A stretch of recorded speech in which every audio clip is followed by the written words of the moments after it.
ओम परमात्मने नमः. नमस्कार, मी आहे तुमचा मित्रजीत. गीतेच्या 90व्या भागामध्ये तुमचं मनपूर्वक स्वागत आहे.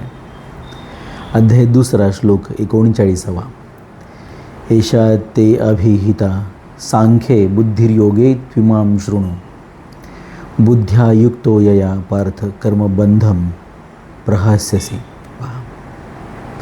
इतकं सुंदर श्लोक आहे हा, आपल्याला विलक्षण आनंद देणारा.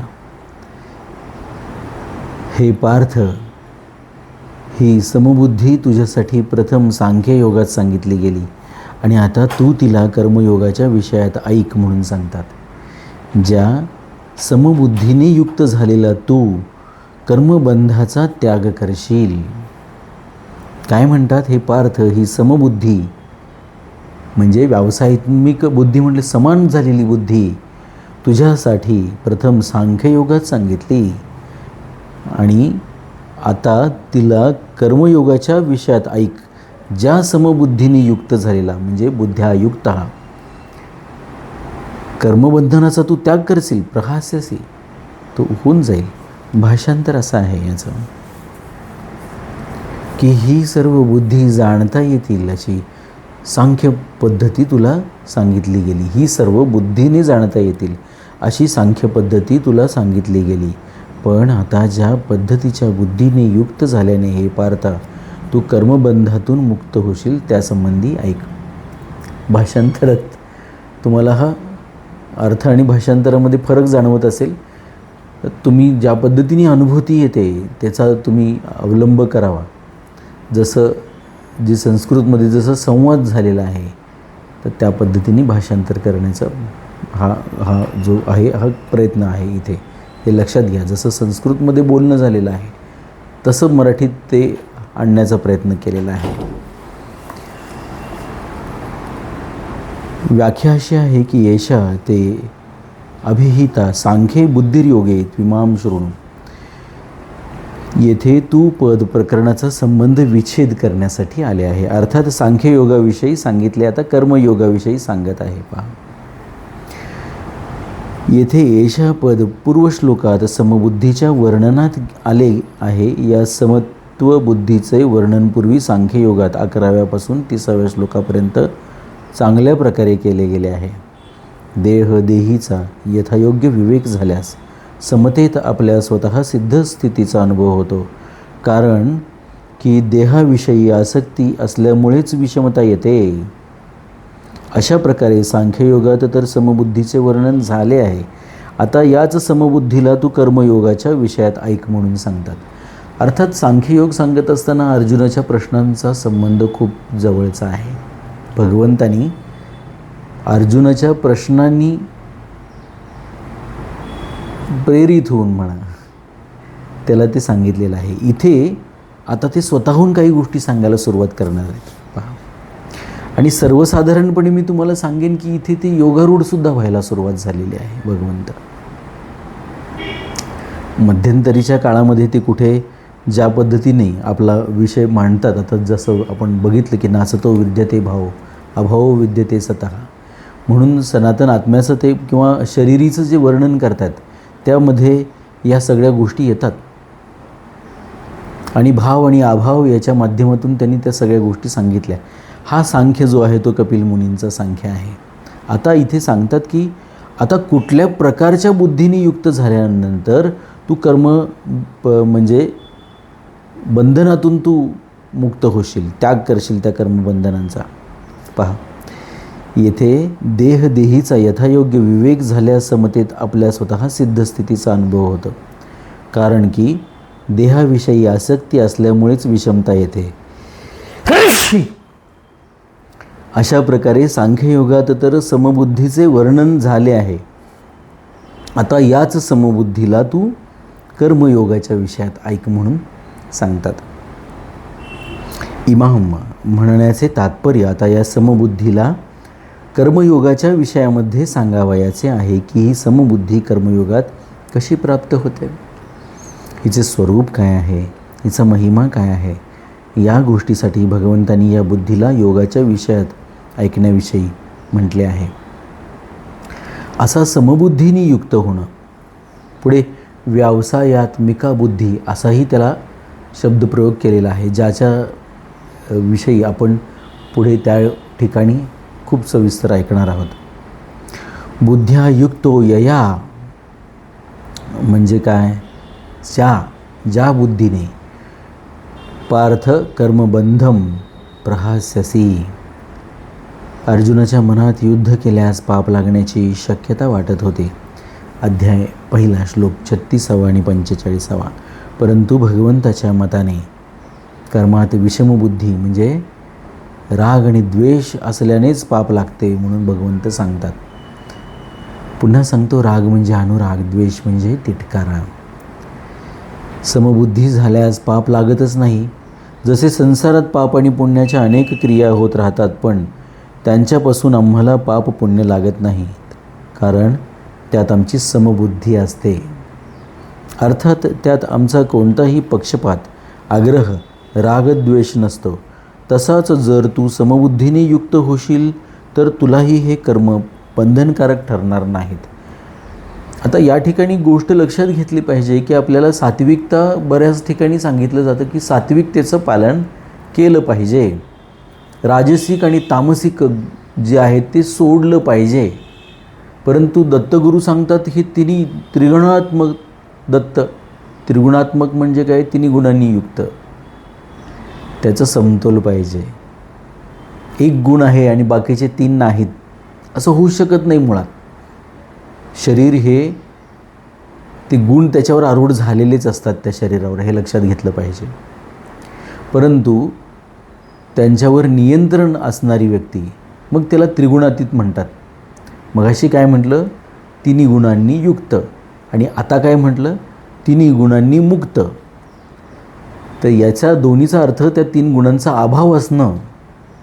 जसं दत्तगुरूंचे वडील आहेत, त्यांचं नाव आहे अत्री. 3 नसणारे आहेत ते, सत्व, रज आणि तम. याचा अर्थ असा आहे की त्यांच्याकडे त्या तिन्हींचं समतोल आहे. आपण हे समजून घेतलं पाहिजे. ही आध्यात्मिक भाषा समजून घेतली पाहिजे मुळात, म्हणजे गैरसमज होणार नाहीत आपले कोणतेच. तर या ठिकाणी आपल्याला असं वाटत राहतं की सातत्याने की सज्जनपणाने किंवा सात्विकतेची कास धरल्याने पुण्य वाढेल आपल्याकडे. पुण्य मिळालं की नाही की स्वर्गाची वगैरे प्राप्ती होईल. काय करणार आहात स्वर्गात जाऊन तुम्ही? चैनी. स्वर्गात जाऊन तिथे काही मेनू कार्ड असतं, ते सांगतात तिकडे असा भोग मिळेल, तसा भोग मिळेल. आणि बऱ्याचशा धार्मिक ह्याच्यामध्ये मी असं बघितलं, धार्मिक म्हणायचं त्यांना, पण ती ही मेनू कार्डच असतात. नीतिशास्त्राचे ग्रंथ किंवा ह्या अशा प्रकारचे जे ग्रंथ असतात, विधिनिषेध ज्याच्यामध्ये सांगितलेले असतात, तर ते त्याच्यामध्ये बऱ्याच ठिकाणी पुरुषांसाठीच सगळं आहे असं दिसतं. पुरुषांना रंभा उर्वशी मिळणार किंवा काय काय होणार, स्त्रियांना काय मिळणार त्याचं स्वर्गात वर्णन नाही. हे सगळ्या भाकड कथा आहेत पहा. असं काही नसतं मुळात. आणि तिथे गेल्यानंतर सुद्धा जर तुमचे शारीरिक भोग तुमचे त्याचा जर हे होणार असेल, उच्छेद म्हणजे तिथे उच्छेद नाही, उच्छाद मांडला जाणार असेल त्या ठिकाणी, तर तुम्ही ते करणार का? तुमच्यात आणि प्राण्याच्यात फरक काय राहिला? बरोबर आहे की नाही? कुठल्याही प्रकारचं बंधन नसताना, तशा प्रकारचा प्रतिबंध नसताना प्राणीसुद्धा असं करत नाहीत. खरं सांगायचं तर कुठलेच प्राणी करत नाहीत. त्यांचाही हंगाम असतो एकमेकाशी संबंध करण्याचा. अशा परिस्थितीमध्ये तुम्ही स्वर्गात जाऊन ह्या सगळ्या गोष्टी करणार, सुरापान करणार, नृत्य बघणार अप्सरांचं. ह्याच्यासारखा नीच विचार नाही कुठला. म्हणजे पुण्य मिळवण्याच्या मागची जी भूमिका असते ती ही असते. मग हा तामसिकपणा आहे की नाही, सात्विकता तामसिकतेमध्ये कधी रूपांतरित होते हे तुम्हाला कळणार पण नाही. लक्षात घेतलं पाहिजे. चांगुलपणा हा अशा पद्धतीने, त्याला म्हटलेला आहे चांगुलपणा, पण त्याचा कोळसा व्हायला किती वेळ लागतो हे तुम्ही पहा. तर ह्या पद्धतीने ह्या पाप आणि पुण्याचं सुद्धा बऱ्याच जणांना असं वाटतं की मग अरे हे असं कसं काय सांगतात, पाप आणि पुण्याच्या पलीकडे जायला सांगतात, पुण्य तर पाहिजे. हां, पाप नाही लागायला पाहिजे हे बरोबर आहे, पुण्य तर मिळवायला पाहिजे आपण, म्हणजे चांगली सत्कर्म करायला पाहिजेत. अरे पण सत्कर्म म्हणायचं कशाला? इथे सत्कर्म नावाचा कसलाच प्रकार नाही, दुष्कर्म नावाचा पण कोणता प्रकार नाही, लक्षात घ्या. स्वधर्माचं पालन करणं किंवा न करणं हा विषय आहे. परधर्माचं पालन करणं किंवा न करणं हा विषय आहे. पाप लागण्याचा जर विषय असेल तर तिथे स्वधर्माशी संबंधानेच त्याचा विचार करायला पाहिजे, हे लक्षात घेतलं पाहिजे. पुण्याचा विचार जर करायचा असेल तर त्याचाही विचार स्वधर्माशी पालन याच पद्धतीने करायला पाहिजे. म्हणून इथे सांगतात की पाप, जसे संसारात पाप आणि पुण्याच्या अनेक क्रिया होत राहतात, पण त्यांच्या दोन्हीपासून आम्हाला पाप पुण्य लागत नाही, कारण त्यात आमची समबुद्धी असते, अर्थात त्यात आमचा कोणताही पक्षपात, आग्रह, रागद्वेष नसतो. तसाच जर तू समबुद्धीने युक्त राहशील तर तुलाही हे कर्म बंधनकारक ठरणार नाहीत, लक्षात घ्या. पुण्य लागून स्वर्गात जाणं हा बंधनकारक विषय आहे, पाप लागून नरकात जाणं हा बंधनकारक विषय आहे. पाप बंधनकारक होतं, पुण्यसुद्धा तितकंच बंधनकारक होतं. पाप आणि पुण्य ही बंधनाच्या दृष्टीने समान आहेत, लक्षात येते का? पहा, फक्त समदृष्टीच तुमची ते कर्म करत असताना तुम्हाला बंधनापासून मुक्त ठेवेल, हाच मुक्तीचा सर्वात सोपा म्हणण्यापेक्षा एकमेव मार्ग आहे. स्वधर्माचं पालन समतेनी, समदृष्टीने करणे, तशा प्रकारच्या बुद्धीने युक्त होऊन करणे. याच अध्यायाच्या 7व्या श्लोकात अर्जुनाने आपल्या कल्याणाची गोष्ट विचारली होती. इथे कल्याणाचा विषय आहे, पाप पुण्याचा नाही. पहा, म्हणून भगवंतांनी कल्याणाच्या मुख्य साधनांचे वर्णन केले, आपण ते पाहिलं. प्रथम भगवंतांनी सांख्ययोगाचे साधन सांगून कर्तव्य कर्म करण्यावर विशेष भर दिला की क्षत्रियासाठी धर्मरूप युद्धापेक्षा अधिक कल्याणाचे दुसरे कोणतेही साधन नाही. अध्याय 2 श्लोक 31. नंतर म्हटले की आता युद्धापेक्षा, धर्मरूप युद्धापेक्षा क्षत्रियासाठी नाही. तुम्ही तुमचा स्वधर्म पाहावा काय आहे ते. हातामध्ये कात्री घेऊन तुम्ही जर किंवा सुई धागा घेऊन जर तुम्ही लोकांचे कपडे शिवत असाल तर इथे तुम्हाला युद्धाला उभं राहायला कोणी सांगितलेलं आहे? तो स्वधर्म आहे. लोकांच्या लज्जारक्षण करणं, त्यांना विविध, त्यांच्या मनाला आनंद देतील, चित्ताला आकर्षित करतील अशी वस्त्र त्यांच्यासाठी बनवणं केवढं तरी मोठं कार्य आहे हे, लक्षात घ्या. तो स्वधर्म आहे, हे समजून घेतलं पाहिजे. तुम्ही बेकरीमध्ये पाव बनवणाऱ्या त्या एखाद्या भट्टीमध्ये तुम्ही तिथे तो भट्टीमध्ये काम करणारा कामगार म्हणून काम करत आहात. तो पाव एखाद्याच्या मुखात पडत असताना ज्यांनी बनवला आहे त्याच्याबद्दल आशीर्वाद निघावेत अशा पद्धतीने तो बनावा. हा तुमचा स्वधर्म आहे. पहा, समजून घेतलं पाहिजे आपलं कर्तव्य कर्म काय आहे, आणि मग त्याच्या अनुषंगाने त्याचं शास्त्र आपोआप बनतं. तो पाव चांगला झाला पाहिजे, हे काही पुस्तकात लिहायची गरज नाही कोणी, तरच तेव्हा तुम्हाला कळणार. कुठल्या तरी धार्मिक पुस्तकात लिहिलं असेल की ह्या पाव खाल्ल्यामुळे कोणाचं आरोग्याची हानी होऊ नये, हा पाव खाल्ल्यामुळे कोणाला शस्त्र घेऊन बसायला लागू नये, तो इतका कडक व्हावा की त्याला कापायला करवत लागावी. आपल्याला सहज कळण्यासारखी गोष्ट आहे ही. मग सहज कळणारी जी गोष्ट आहे तेच शास्त्रनिहित कर्म आहे. शास्त्रानुसार म्हणजे काय? तो कौल तरी पहा मनाचा. मनाला वाटेल ते करणं सहज शक्य आहे, लक्षात घ्या. मनाचा कौल म्हणजे मनाला जे वाटतं ते नव्हे. मनाचा कौल म्हणजे मनाला जे पटतं ते. मनाला पटवणं फार अवघड आहे. आपल्याला कळत असतं की हे चुकीचं करायला लागलो आहे आपण. मनाला पटवणं फार अवघड आहे. तुमच्या मनाला पटवणं तुम्हाला अवघड आहे, लक्षात घ्या. कदाचित माझ्या मनाला तुमच्याबद्दल तुम्ही पटवून सांगाल, पण तुमच्या मनाला तुम्ही तुमच्याबद्दल पटवून नाही सांगू शकत. त्याला पटवणं फार अवघड आहे. म्हणून तर रामदास स्वामी म्हणतात की मन करारे प्रसन्न सर्व सिद्धींचं कारण. सिद्धी ह्या छोट्या गोष्टी आहेत. आपल्याला एकच सिद्धी, परमात्मसिद्धी, त्याच्या पलीकडे दुसरा काही विषय नाही. काही अष्टसिद्धी नकोत आणि काही नकोत. येतील जातील त्या, त्यांचं स्थान आहे कर्तव्य करण्यामध्ये. त्या जर सहाय्यभूत असतील तेवढ्या पुरत्याच, विषय संपला. स्वधर्म पालन करण्यापुरत्या ते येत असतील, आपल्या समोर येत असतील आणि हात जोडून उभारून विचारत असतील की यात काय सहाय्य करू, ये बाई कर आणि निघून जा, तुझी गरज नाही, माझ्यासाठी तरी नाही. समजून घेतलं पाहिजे. सिद्धीत अडकाल तर अडकाल, त्याला अडकणंच म्हणतात. पहा, आता त्याच समबुद्धीला कर्मयोगाच्या विषयात सांगत आहेत. पहा, कर्मयोगी लोकसंग्रहासाठी सर्व कर्म करतो. आता आपण मुद्द्यावर आलो. लोकसंग्रहमेवापि संपश्यन् कर्तुमर्हसि. अध्याय 3 श्लोक 20. आता लोकसंग्रहास्तव कर्म करण्याने, अर्थात निस्वार्थ भावनेने लोकमर्यादा सांभाळण्यासाठी, लोकांना कुमार्गातून काढून सन्मार्गात लावण्यासाठी कर्म करण्याने समतेची प्राप्ती सुलभतेने होते. समतेची प्राप्ती झाल्यास कर्मयोगी कर्मबंधनापासून सुलभतेने सुटून जातो. आता इथे तुम्हाला ताबडतोब खूप लोक गोळा करून बसलेले काही लोक डोळ्यासमोर दिसतील, ज्यांनी लोकांचा संग्रह केलेला आहे. त्यांच्या मागे लोक, पुढे लोक, आजूबाजूला लोक. बिलकुल असा अर्थ नाही. मग तिथे जनसंग्रहासाठी काम असं म्हटलं असतं. लोक या संस्कृत शब्दाचा तोच अर्थ आहे जो इंग्रजीमध्ये लुक, LOOK या शब्दाचा आहे, म्हणजे पाहणं. जे जे जे जिथे जिथे स्पर्श होईल, तिथे जी काही कला, शास्त्र, या गोष्टी आपल्याला प्राप्त होतात, दिसतात. लक्षात घ्या. अनार्यजुष्टम म्हटलं आहे. आर्य जसे वागतात, सुसंस्कृत जसे वागतात, तर सुसंस्कृत होण्यासाठी ज्या गोष्टींचा संग्रह करायला पाहिजे त्याला लोकसंग्रह म्हणतात.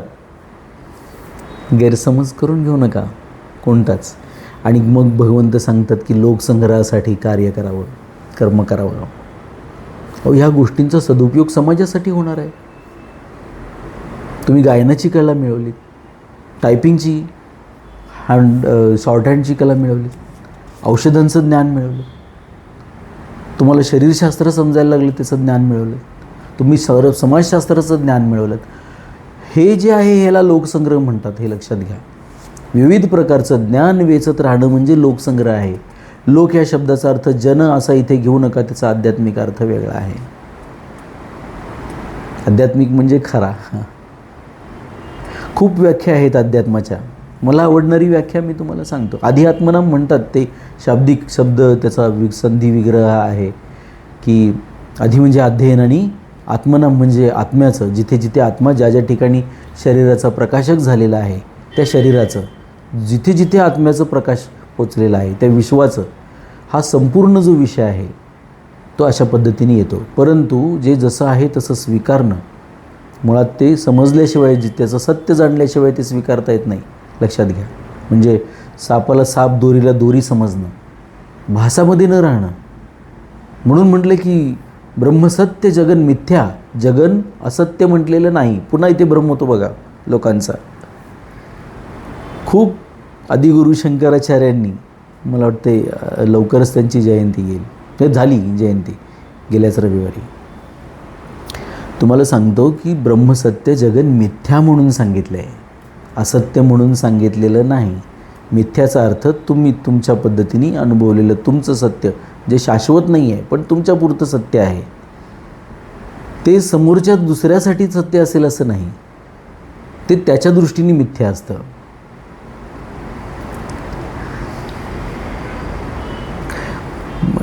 मी अलीकडेच एक उदाहरण देऊन सांगितलं होतं. माझ्या समोर बसलेल्या व्यक्तीला मी माझ्या कागदावरती इंग्रजीमधले 6 काढले.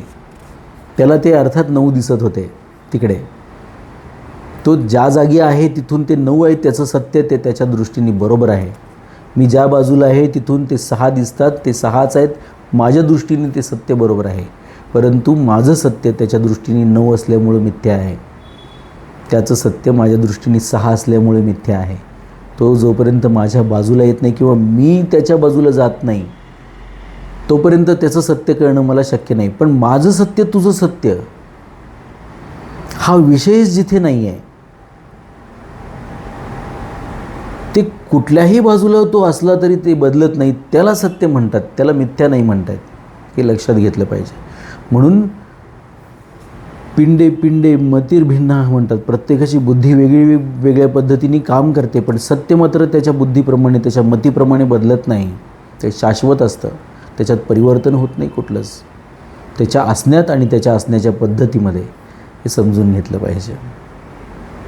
जे जसं आहे तसं जाणणं त्याचा हा अर्थ आहे. आणि तसं जाणण्याची जी क्रिया म्हणजे अध्यात्म आहे. माझी आवडीची व्याख्या आहे, तुमची वेगळी असू शकेल. पहा, हा 39वा श्लोक 30व्या श्लोकानंतरच योग्य बसतो आणि हा तेथेच असावयास पाहिजे होता, कारण या श्लोकात 2 निष्ठांचे वर्णन आहे. पूर्वी 11व्यापासून 30व्या श्लोकापर्यंत सांख्ययोगाने निष्ठा म्हणजे समता सांगतात आणि आता कर्मयोगाने निष्ठा म्हणजे समताच सांगतात. लक्षात घ्या. म्हणून तेथे 31पासून 38पर्यंतच्या 8 श्लोकांना देणे असंगत वाटते. तरी पण असे करण्याचे तात्पर्य कर्मयोगात समता सांगण्यापासून त्यापूर्वी कर्तव्य काय आहे आणि अकर्तव्य काय आहे, अर्जुनासाठी युद्ध करणे कर्तव्य आहे आणि युद्ध न करणे अकर्तव्य आहे, या विषयाचे वर्णन होणे आवश्यक आहे. म्हणून भगवंतांनी कर्तव्य अकर्तव्याचे वर्णन करण्यासाठीच उपर्युक्त 8 श्लोक, अध्याय 2 श्लोक 31 ते 38 म्हटले आहेत आणि नंतर समतेची गोष्ट सांगितली. तात्पर्य 11व्यापासून 30व्या श्लोकापर्यंत सत असतच्या वर्णनाने समता दाखवली की सत सतच आहे आणि असत असतच आहे. यात कोणीही कसलेही परिवर्तन करू शकत नाही. मग 31व्यापासून 38व्या श्लोकापर्यंत कर्तव्य अकर्तव्याची गोष्ट सांगून 39व्या श्लोकापासून अकर्तव्याचा त्याग आणि कर्तव्याचे पालन करून कर्माची सिद्धी असिद्धी आणि फलाच्या प्राप्ती अप्राप्तीमध्ये समतेचे वर्णन करतात. पहा, कर्मयोगाच्या अनुषंगाने ह्या बुद्धीने युक्त होणं हे सांगतात.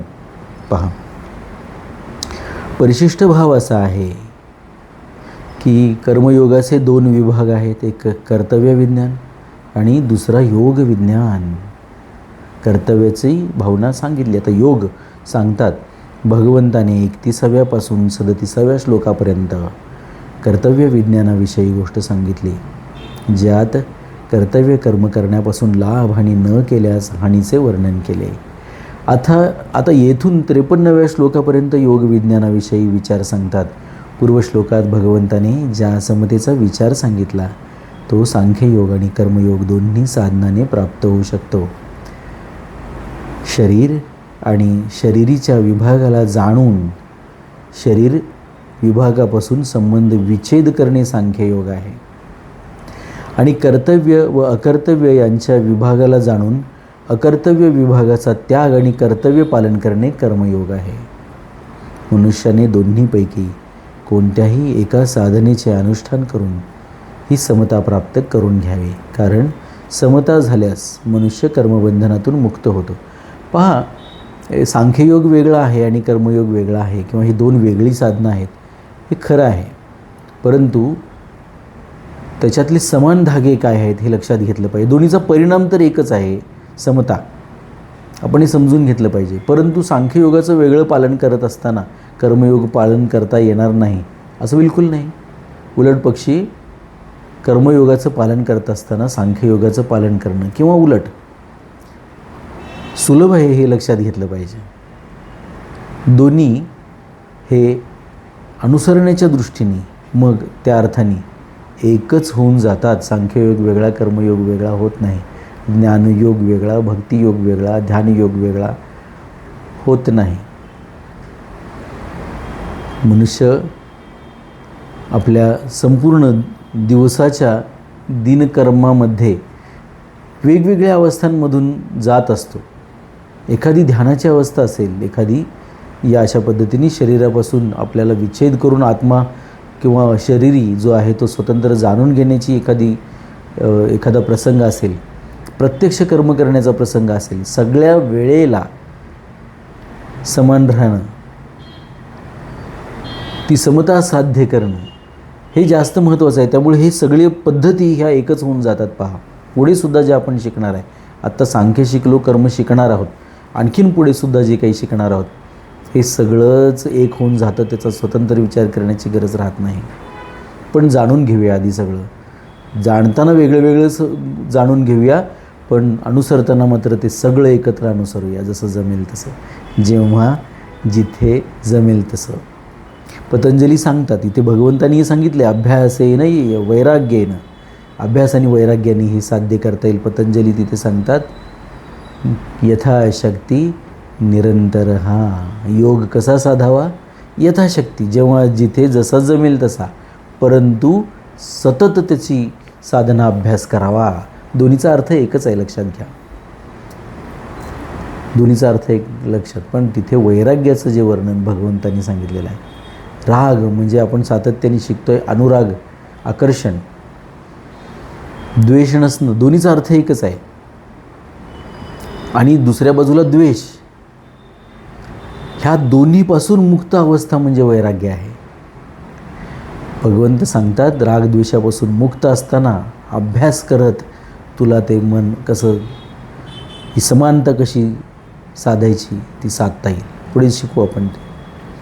पण इथे मात्र ही गोष्ट आपल्याला लक्षात येण्यासारखी आहे सहजगत्या, की सांख्ययोग आणि कर्मयोग दोन्ही साधनांनी समतेचा हा जो भाव आहे तो प्राप्त करता येतो. शरीर आणि शरीरीच्या विभागाला जाणून शरीर विभागापासून संबंध विच्छेद करणे सांख्ययोग आहे. म्हणजे शरीरी आत्मतत्वाकडे आपला संबंध जोडणे हा सांख्ययोग आहे. आणि कर्तव्य व अकर्तव्य यांच्या विभागाला जाणून अकर्तव्य विभागाचा त्याग आणि कर्तव्य पालन करणे कर्मयोग आहे. स्वधर्म, मनुष्याने दोन्हीपैकी कोणत्याही एका साधनेचे अनुष्ठान करून ही समता प्राप्त करून घ्यावी. कारण समता असल्यास किंवा आल्यास मनुष्य कर्मबंधनातून मुक्त होतो. पहा, याचा अर्थ तो कर्मातून मुक्त होतो, क्रियाच करत नाही. तो असा कुठेतरी एखादी शिळा पडून राहिल्यासारखा पडून राहतो, असा कुणीतरी काढण्याची शक्यता आहे. बरेच लोक भेटलेत मला तसे. म्हणजे आम्ही कामच करत नाही. कर्मबंधनातून मुक्त होतो, कर्मातून नव्हे. कर्मपाशातून मुक्त होतो, पाप पुण्यातून मुक्त होतो, स्वर्ग नरक यातून मुक्त होतो, जन्ममृत्यूच्या फेऱ्यातून मुक्त होतो.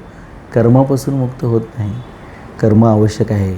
एक क्षण पण कुणी कर्म केल्याशिवाय राहू शकत नाही, राहू शकणार नाही. लक्षात घ्या. त्यांनी मनात आणलं तरी काही ना तरी कर्म हे सातत्याने करावंच लागत असतं. आपल्या फक्त ते लक्षात येत नाही की आपण सातत्याने कर्म करतो आहोत. ते कर्म करत असताना बंधनात नाही पडायचं आहे, लक्षात घ्या. का नाही पडायचं हा विषय डोक्यात येऊ शकतो, परंतु तुमच्या लक्षात आलं असेल की एखादं वाहन तुम्ही घेऊन चाललेलं आहात आणि त्या वाहनामध्ये तुम्ही आहात आणि खूप सामान पण भरलेलं आहे, तर त्याची क्षमता असते पळण्याची. आणि त्या वाहनात तुम्ही पण आहात आणि दुसरं काही सामान नाही आहे. लक्षात घ्या. तुम्ही विचार करता जिथे जाईन तिथे मी उपलब्ध करीन ते पुन्हा. तर तुमचा प्रवास जास्त जलद गतीने होईल आणि जास्त चांगला होईल, सुलभतेने. वजन जेव्हा कमी असतं, पाप आणि पुण्याचा भार कमी असतो, तेव्हा तुमच्या कर्माची सहजता, सुलभता वाढलेली असते. सहज घडायला लागतं ते कर्म. फळाची अपेक्षा नसेल, इच्छा नसेल, ते वजन नसेल, तर कर्म सहज व्हायला लागतात आणि मग तुम्ही त्या इच्छित गोष्टी साध्य करत जाता. पहा, सहजगत्या साध्य करत जाता. स्वधर्माचा विषय आहे इथे सरळ सरळ. पूर्वश्लोकात आता ह्या ठिकाणी एक धर्मशास्त्र आहे. पहा, आपल्याकडे दर्शनांचा आपण विचार घेतला होता, नवदर्शनांचा. त्याच्याबद्दल मी एक स्वतंत्र व्हिडिओ हिंदीमध्ये केलेला आहे, तुम्ही ऐका तो. सनातन नावाचं दुसरी एक प्लेलिस्ट आहे, त्याच्यामध्ये सनातनचा अर्थ तिथे सांगेन मी कधीतरी त्याच प्लेलिस्टमध्ये. तर जे काही दर्शन आहे त्यापैकी पूर्वमीमांसा आहे ते धर्मशास्त्र आहे आणि एक उत्तरमीमांसा आहे ते आहे मोक्षशास्त्र. पहा, येथे 31व्यापासून 37व्या श्लोकापर्यंत धर्मशास्त्राचा आणि पुढे 39व्यापासून 53व्या म्हणजे ह्या चालू श्लोकापासून 53व्या श्लोकापर्यंत मोक्षशास्त्राचा विषय आला आहे. म्हणजे इथे दोन्ही दर्शनं 9 पैकी पूर्वमीमांसा आणि उत्तरमीमांसा सारांशित रूपाने आपल्याला इथेच सांगितलेलं आहे. पण तुम्हाला ती 2 दर्शनं वाचण्याची आवश्यकता आहे का? वेदांत तुम्हाला इथेच सापडणार आहे, योग इथेच सापडणार आहे. जैन, बुद्ध, चार्वाक दर्शनसुद्धा. आता हा सांख्ययोग काय आहे? नास्तिकांसाठीच सांगितलेला योग आहे, लक्षात घ्या. अशा पद्धतीने आपल्याला ही जी 9च्या 9 दर्शनं इथे भेटतील आणि त्याच्याही पलीकडे आणि बऱ्याच गोष्टी इथे गीतेमध्ये भेटतील. धर्मापासून लौकिक आणि पारमार्थिक दोन्ही प्रकारची उन्नती होते. यतो अभ्युदयनिही श्रेय संसिद्धिही सधर्मः. वैशेषिक न्याय आणि वैशेषिक ही आणखीन 2 दर्शनं आहेत पहा. त्या दर्शनामध्ये हा विषय येतो. धर्मशास्त्रात कर्तव्यपालन मुख्य आहे आणि धर्म म्हणा अथवा कर्तव्य ही गोष्ट एकच आहे. एकच गोष्ट आहे ती. आपण हे समजून घेतलं पाहिजे. शास्त्रविहित कर्म. आता शास्त्रविहित म्हणजे काय हे ओघाने मगाशी आलेलं आहे. परत आणखीन पुढे याचं विवेचन येतच राहणार आहे. आता ती गोष्ट एकच आहे हे समजून घेतलं पाहिजे. बऱ्याचदा आपल्याला वाटतं की धर्म म्हणजे आजच्या काळात तर हे वाटतंच. हिंदू धर्म, मुस्लिम धर्म, ख्रिश्चन धर्म हे तर प्रामुख्याने आपल्या डोक्यात आहेच. बुद्ध धर्म, जैन धर्म, बुद्धांचंही प्रमाण खूप मोठं आहे. शीख धर्म हे आणखीन आणि अनेक संप्रदायांचे विषय आपल्या डोक्यामध्ये असतात. धर्म म्हणजे ते नव्हे, कर्तव्य म्हणजे धर्म. जे केले पाहिजे ते न करणे हेही अकर्तव्य आहे आणि जे करू नये ते करणे हेही अकर्तव्य आहे. संबंध, असंबद्ध किंवा रिलेव्हंट आणि इरिलेव्हंट ह्या गोष्टी आपण शिकलो. ज्यात स्वतःच्या सुखाच्या इच्छेचा त्याग करून दुसऱ्याला सुख पोहोचविले जाते आणि ज्यात स्वतःचेही हित होते आणि दुसऱ्याचेही हित होते ते कर्तव्य म्हणविले जाते. पुन्हा का? ज्यात स्वतःच्या सुखाच्या इच्छेचा त्याग करून दुसऱ्याला सुख पोहोचवले जाते आणि ज्यात स्वतःचे हित होते आणि दुसऱ्याचेही हित होते ते कर्तव्य म्हणवले जाते. सगळ्यांचंच हित होईल अशी गोष्ट करणं म्हणजे कर्तव्य आहे. तुमचा केवळ फायदा आणि दुसऱ्याचा अहित होईल. गेल्या एका भागात चोरी विषयाबद्दल मी बोललो होतो. ते कर्तव्य किंवा धर्म होऊ शकत नाही ज्यांनी दुसऱ्याचं अहित होतं, तुमचं हित होतं. तर ते धर्म किंवा कर्तव्य होऊ शकत नाही. धर्म किंवा कर्तव्यामध्ये सर्वांच्या हिताचा विचार केलेला आहे. कर्तव्याचे पालन केल्याने योगाची प्राप्ती आपोआप होते. पहा, कर्तव्य पालन केल्याविना मनुष्य योगारूढ होऊ शकत नाही. गीता 6व्या अध्यायाचा 3रा श्लोक पहा. योगाची प्राप्ती झाल्यावर तत्त्वज्ञान आपोआप होते, जो कर्मयोग आणि ज्ञानयोग दोन्हीचा परिणाम आहे. गीता 5व्या अध्यायाचा 4-5 श्लोक पहा. आता योगाची प्राप्त झाल्यावर तत्त्वज्ञान आपोआप प्राप्त होते. आता तत्त्व काय आहे? शरीरी अविनाशी तत्त्व आहे. जे अविनाशी आहे ते तत्त्व आहे. परमात्मा अविनाशी आहे, तो तत्त्व आहे आणि त्याचं ज्ञान होणं म्हणजे तत्त्वज्ञान होणं. आजकाल आपण फिलॉसॉफीला तत्त्वज्ञान म्हणतो. ते सगळंच मानवी अनुषंगाने आहे. मानवी आचार विचार, बऱ्याचदा मानसशास्त्राचाच भाग त्याच्यामध्ये जास्त येतो की ते मानवी जे हे आहे त्यांनी कसं वागलं पाहिजे अशा पद्धतीचा जो विचार येतो. आणि एक थॉट प्रोसेस, एक चिंतन म्हणतो आपण, ते एका ठराविक उदात्त पातळीवरती आणून ठेवलेलं असतं. त्याला तत्त्वज्ञान म्हणतात. नाही, इथे गीता ज्याला तत्त्वज्ञान म्हणते ते प्रत्यक्षात जे तत्त्व ज्याला म्हटले परमात्मा तत्त्व त्याचं ज्ञान आहे. समजून घेतलं पाहिजे. जो कर्मयोग आणि ज्ञानयोग दोन्हीचा परिणाम आहे तो आहे तत्त्वज्ञान होणं, परमात्म्याचं ज्ञान होणं साक्षात. समता म्हणजे परमात्म्याचंच एक रूप आहे. कल्याण म्हणजे त्याचं रूप आहे. आनंद म्हणजे त्याचं रूप आहे. त्याची अनंत रूप आहेत, लक्षात घ्या, भगवंताचे. तर हा विषय आपण इथेपर्यंत आता अशा पद्धतीने आणलेला आहे. पहा, भाषांतराच्या दृष्टीने मी काही गोष्टी तुम्हाला सांगेन. भाषांतरामध्ये हे स्पष्टपणाने आहे की ही सर्व बुद्धीने जाणता येतील अशी सांख्य पद्धती तुला सांगितली गेली. त्या ठिकाणी पण ते सातत्याने सांगतात की शरीरी जो आहे हा बुद्धीने जाणण्याची एक मर्यादा आहे. तो त्या पद्धतीने पूर्णपणे जाणला जाऊ शकत नाही. आत्म्यानेच आत्म्याला जाणता येतं. पण आता ज्या पद्धतीच्या बुद्धीने युक्त झाल्याने हे पार्था तू कर्मबंधातून मुक्त होशील त्या बुद्धीसंबंधी ऐक म्हणून सांगतात. म्हणजे आपल्याला या ठिकाणी अशा पद्धतीने ते तत्त्वसुद्धा म्हणजे स्वधर्माचं पालन कसं करायचं, पण त्याचं कारण काय स्वधर्माचं पालन करतं, परमात्म सिद्धीची प्राप्ती होणं. तर ती सिद्धी प्राप्त करण्यासाठी ज्या बुद्धीने युक्त होणं अपेक्षित आहे ती बुद्धी कशी आहे ती तुला सांगणार आहे म्हणून सांगतात. सांख्य ऐकलास, आता कर्मयोग ऐक म्हणून सांगतात. जाऊया पुढच्या भागाकडे. ओम परमात्मने नमः.